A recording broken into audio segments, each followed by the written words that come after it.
Hello and welcome. You're watching NewsX with me, Devika Chopra. A British citizen who came to Delhi to meet a man she befriended on Instagram was raped by him at the Mahipalpur hotel allegedly. The police has arrested the accused, identified as Kailash in the rape case, and his friend Wasim has been charged with molesting the UK tourist. Kailash, aged 24, had studied till class 12 and had been unemployed since. He reportedly cannot speak in English. However, he communicated with the victim via Google Translate and on Instagram.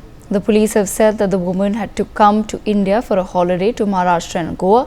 She called the prime accused Kailash from there and asked him to join her. Kailash said that he could not travel and asked her to come to Delhi instead. The woman reached Delhi and lodged at a hotel in Mahipalpur. She then called Kailash and he reached the hotel with his friend Wasim. He allegedly raped her that night. According to officials, they received a PCR call about the incident from a hospital between 5 a.m. to 6 a.m. A team from the local police station reached the hospital and met the woman, who informed them about the incident. As per guidelines, police have now informed the British High Commission about the matter. I have with me Mr. Yashuvardhan Azad, former CIC and IPS, with us on the broadcast. We have with us Yogita Bhayana activist, Advocate Harsh Singh Dhaiya will be joining us shortly. Taira Hassan also with us on the broadcast. Let me begin this conversation with Mr. Yashuvardhan Azad. Mr. Azad, this news of this particular rape case comes just days after an Israeli tourist and a homestay owner were both raped in Karnataka's Hampi while they were out stargazing. While the details of the two cases are different, but at the same time, what do you make of the information that has come about in this case so far? The fact that someone who barely speaks English was able to befriend a foreign tourist on social media and then also convince her to come all the way down to Delhi to meet him. Well, let me say at the very outset that it's a very, very tragic incident, more so because this is like amanat mein khayanat, in the sense that you befriend somebody and that trust is breached in such a manner which is horrible. But the whole idea of the social media and these kind of transactions happening, they're getting very, very dangerous, because people who haven't seen each other for years, they suddenly contact each other, and gullible, innocent people are being trapped into it. I don't know what is the solution for it, but I know this much, that the hotels in Mahipalpur or hotels in Paharganj are establishments which are, away from the radar, the full, the extent of looking, because so many sleazy things happen over there. If this kind of a thing, you can't imagine in a place, say, like New Delhi, where there is more observation in the hotel itself. So this is incredible that a thing like this can happen in Mahipalpur, and more so because it gives a very, very bad name to the capital. Not that rapes don't happen in New York and other places, but again, you mentioned about Hampi, and that was a horrible case, I would say, because it's about people who are there on the beach. And this thing happening to them, and this is the kind of thing which was happening in Goa too, and to a certain extent the control has been brought about, but I would say all in all it's a horrible thing which is happening. And about the social media, the spread of social media itself, there should be caution, there should be some kind of discussion on the society, and certainly the parents should be reining in the teenagers to get into too much of contacts through the social media. Okay, Yogita Bhayana, bring you into the conversation. I want to understand from your perspective, a lot of times now in such a case, people will wonder why, firstly, the woman trusted someone that she had just met on social media, and there will be a lot of question marks that will be raised about the British tourist as well. How does one navigate such a situation? Because at the end of the day, what people don't understand here is that a rape is a rape. people will start saying you've just met someone on social media, so why would you call them to your hotel? Why did she want to meet up with these men in the hotel? You know, those sort of questions will come up. In fact, they've already started coming up, right? Because in our society, we want to first blame the victim and ask her that, देखो आपको तो पता ही है that rapes happen, so why would you do something like this? Why would you end up trusting someone? How does the woman then navigate such a situation, because she's also in a foreign land? Nothing new, and we expect our society to judge the victim. This is not for the first time. This will happen, and we were ready for it. I think she must be shocked, because she wouldn't have expected this. But in our society, where we are talking about marital rapes to be legal, I mean, however she met him, rape is a rape, no is a no, consent is a consent. Whether he knew her, whether they were friends, or whether they were in relationship, also doesn't matter. But it will take us a lot of time to explain to our society these things are irrelevant. But this is, as Sir also mentioned, Yashwardhan Sir also mentioned, the reputation of the capital, not reputation of the country, is also suffering. I handled 3 foreign women cases. They all were working for the NGO in India, in Rishikesh, in Goa, in Delhi, in Paharganj, as he also mentioned about that area. These women were raped, and they were kept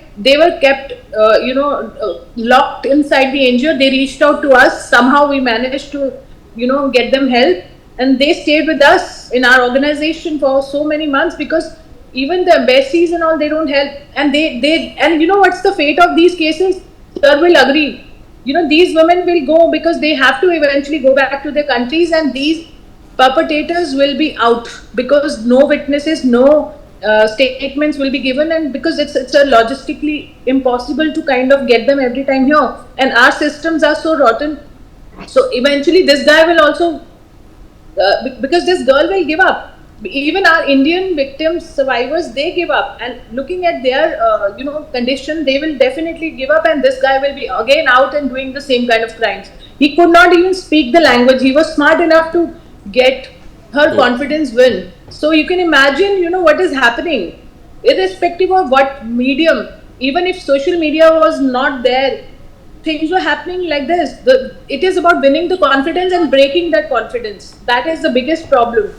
So I think we have a long way to go. It is a very big battle we need to kind of work on. Our sisters in India are not safe. Our sisters all over the world are not safe in our country. How are we going to say that we are so-called, kind of going global? What is the reputation are we carrying? And it is not a reputation which is spoiling for no reason. It has reasons. When I travel abroad, a lot of foreign women I invite to India, they don't want to come to India. And it is not a joke. We can't say that we are a thriving economy and we don't want to have tourists here. We want to have tourists here. We want women to feel safe. Indian women to feel safe in India, and foreign women to feel safe in India. How can I give her that confidence? No, come to my country, you will be safe. How can I give that confidence to my friends? At the end of the day, I want to bring in Taira Hassan into the conversation. Taira Hassan, as Yogita Bhayana pointed out, how does one give confidence to anyone? Because truthfully speaking, as women, we don't even feel confident in our own cities or near our own homes. How does one give confidence to then foreigners or foreign women to come into India? If these sort of cases happen, where we ultimately as a society end up blaming the victim, because like I said, those conversations about why she came, why did she have to come to Delhi, why did she trust some man on social media, those conversations have already started. So we've already started questioning the judgment, albeit poor judgment, of a woman who's been the victim of a heinous crime. Well, these are the people, our society is again I say it's a patriarchal society. Patriarchy is a deep rooted. So these type of questions are coming out from the society. They are raising question, asking question to victim only. Victims are blamed for their dress code, for their lifestyle, for their food habits. I mean, they are responsible for the rape. They are make the victim responsible for the rape. So I think we must assault, we women rights activists must assault on this culture that protect this rapist. First thing. The second thing is this, which is very important, that it is true that all the panelists said brought a bad name to not only capital but to country also, because our foreigner a sister came to India and she just faced this type of, I mean, which cannot be described in words. What, because nothing could be more heinous crime than violating women's body, you know.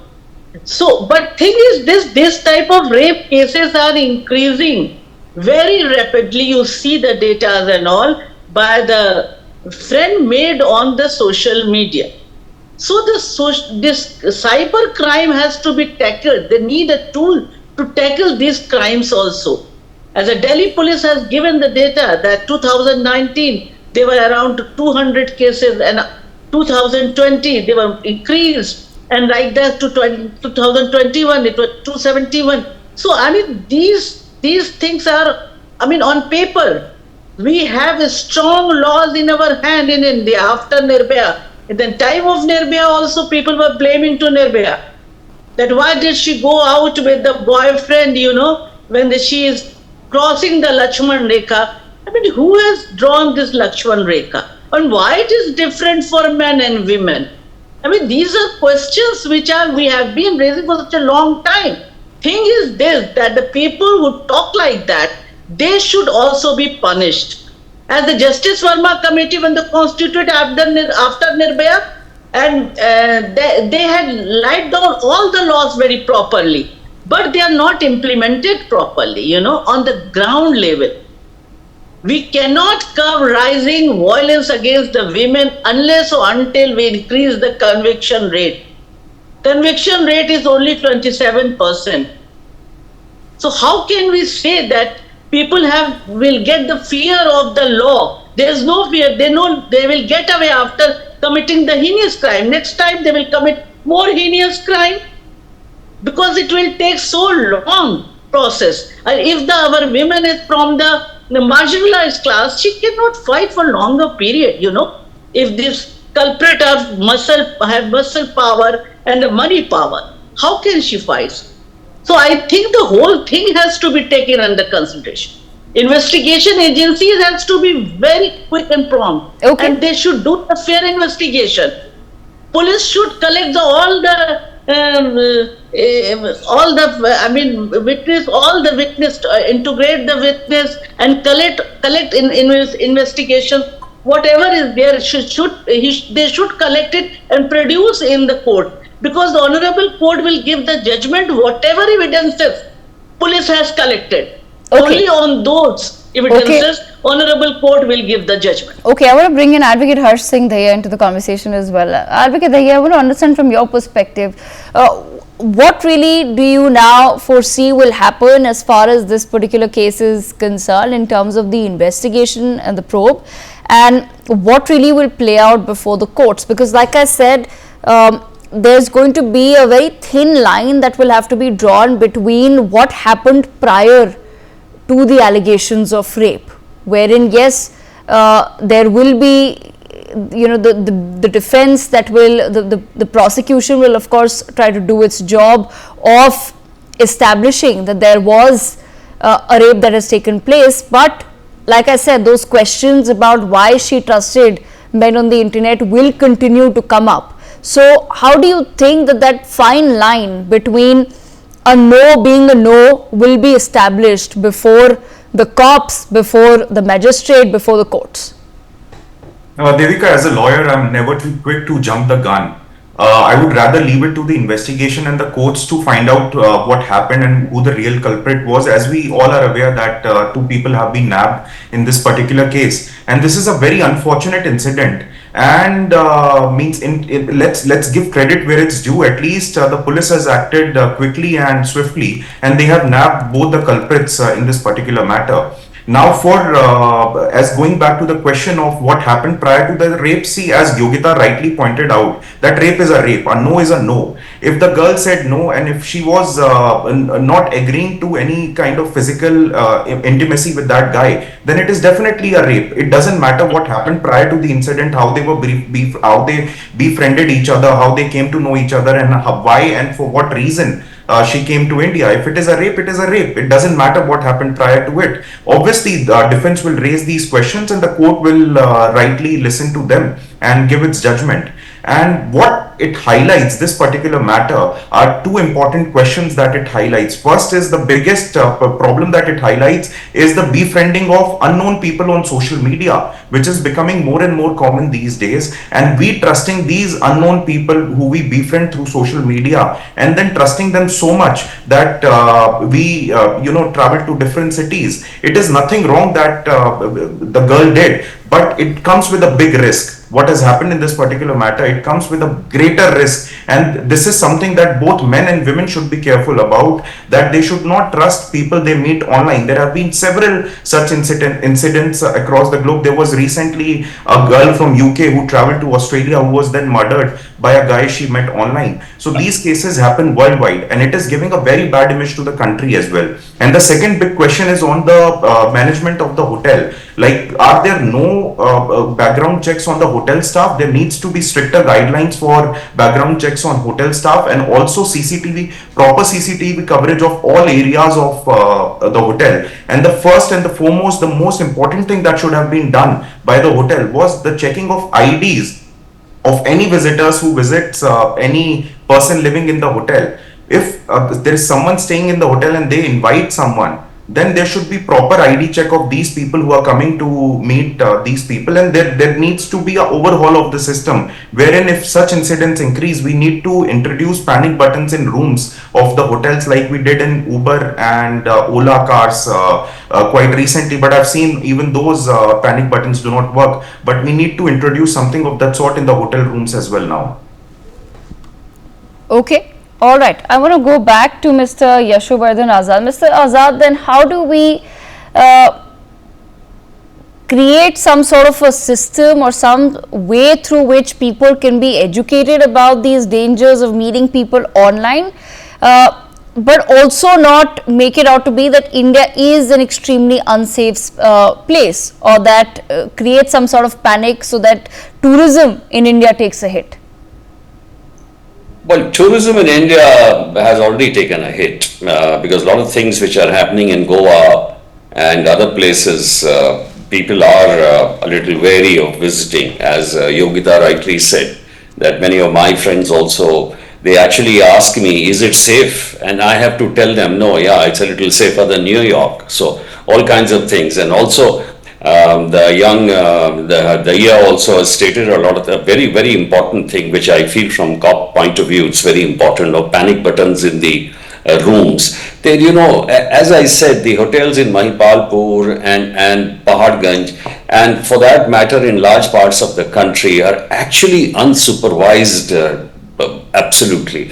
And the hotel management, actually it is the job of the hotel management to see that the CCTV cameras work, supervision works, but the supervision is very, very lax, and the kind of people also who are employed, there's no verification at all. It may be very, very difficult to put in checks for visitors at the hotel. I appreciate that. But for employees who join the hotel as various staff, they can definitely be screened, and that should be the requirement which should be put by the government in their rules. So two things. One should be social media can be used beautifully, but like any technology, which is very good for the mankind, is also very good for the criminal. I mean, the more and more technology is today being used by the criminals, and we are trying in the government to sort of, be ahead with it, to balance it. So the dangers of the social media, as far as these, acquaintances are concerned, must be, exercised. People should be trained. Parents should tell their teenagers. But for people who are in their 30s and 40s and who have contacts like this, and there will be contacts, you can't, as Yogita rightly said, you can't just, use a woman's body. The intimacy depends on a mutual contract. And secondly, as Mr. Daya rightly said, put in some cautionary things with the setup, with the hotels and the system. This will be the twin approach, I believe, to stop such incidents.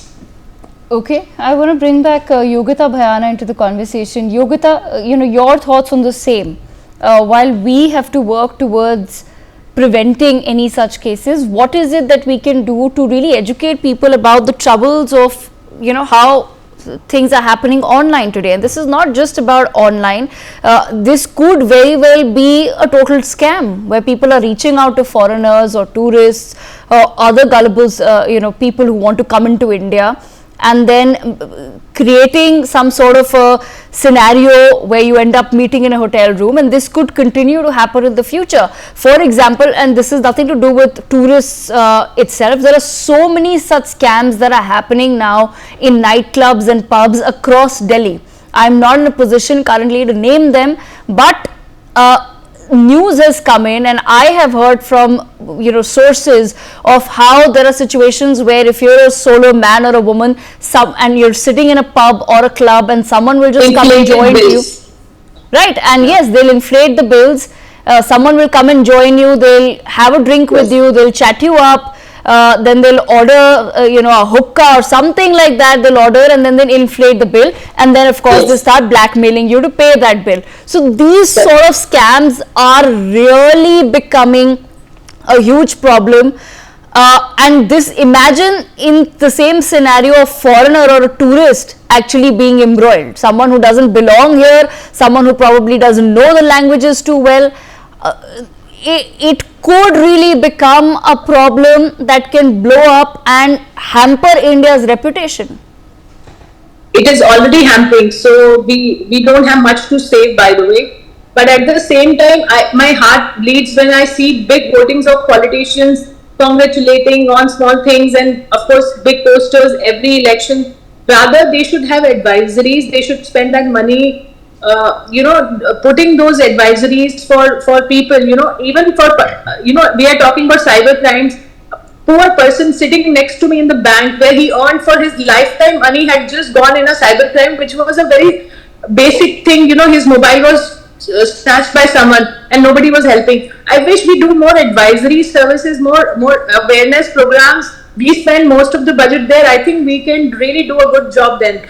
Otherwise, we will keep, it just takes 1 hour class, cyber security or safety class for women or teenagers for that matter. We do in schools.